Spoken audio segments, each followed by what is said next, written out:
We've been doing these public open houses all over the state, going back to 2010 with the first open house we did in the Barnett Shale, and we found it was a really great way to connect the public to agency experts who can answer their questions and concerns. And so you've got an increase in public water supply systems, increases just on the infrastructure, wastewater treatment facilities, as well as the air regulations that are associated with oil and gas and the complaints and scheduled investigations that come along with just the increase of regulated activity. The regional offices are the local people's best resources. Because they have complaints, they should call the regional office, and they come out, they have handheld equipment that they can test the air right there, right then, and give them answers right then.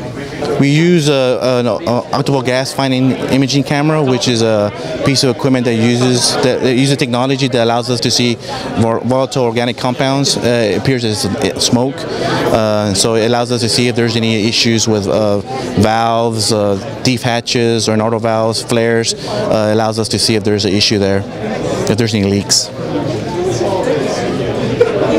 I think the biggest misconception about permits by rules is that they are a precursor or an authorization type that can be provided for or gotten basically prior to the start of construction of something bigger. Public's only got to understand one thing, that they need to call the state emergency response hotline, and they'll from that point on it'll be divvied out to the right state agency for response. Based on what we have seen in our monitoring, we would not expect to see health effects from long-term exposure to the constituents in the air.